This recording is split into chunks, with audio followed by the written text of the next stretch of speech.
देखिए, मेरा मानना है कि बीते अप्रैल के आखिरी हफ्ते से जो कुछ हो रहा है सरहद पे, वो चिंताजनक है। और ये तो कोई मुगालते में ना रहे, पूरा देश खड़ा है सरहद पे, जो हमारे जवान विपरीत परिस्थितियों में। लेकिन देश के सवाल हैं डिप्लोमेटिक कॉरिडोर से, उन आलीशान कमरों से जहाँ से डिप्लोमेसी तय होती है। मैं तो शुक्रिया अदा करूंगा माननीय राजनाथ सिंह जी का। वो पहले व्यक्ति थे जिन्होंने गंभीर स्वीकार किया कि तनावपूर्ण परिस्थितियां हैं, चिंताजनक हैं।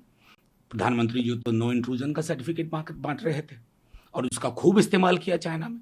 तो कल उनके वक्तव्य के बाद मैं समझता हूं कि कुछ क्लैरिफिकेशन पूछने का भी मौका लगेगा।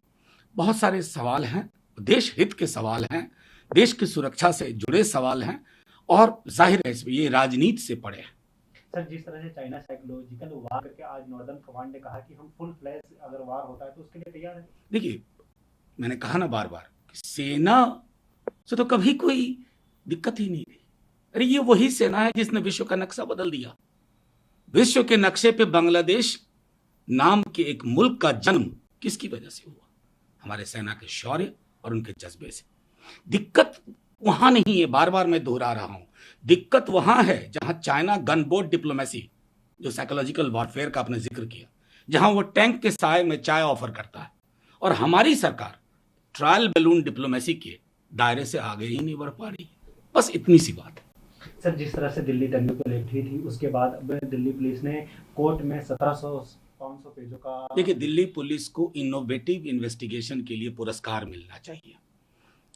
ऐसा इन्वेस्टिगेशन जिसमें कई जगह पीड़ित ही ले आए गए हैं दायरे में, अभियुक्त बना दिए गए हैं।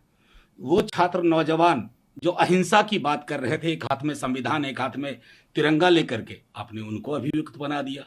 एकेडमिशियंस को अभियुक्त बना दिया जिन्होंने पूरी जिंदगी गांधीवादी दर्शन की बात की।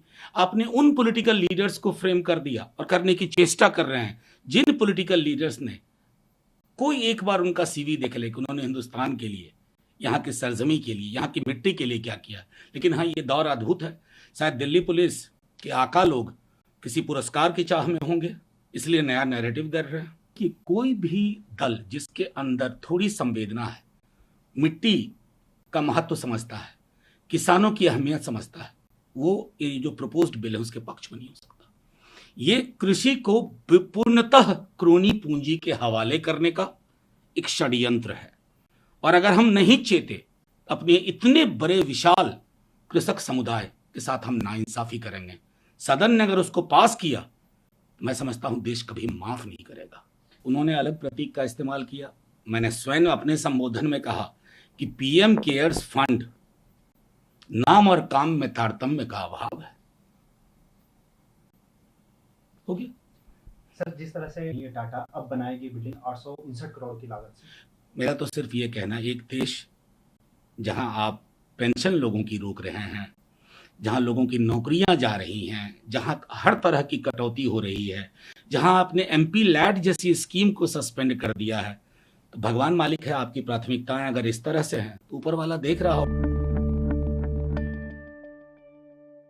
न्यूज टॉप 9 रोज सुबह 7 बजे और शाम 7 बजे सिर्फ TV9 भारतवर्ष पर।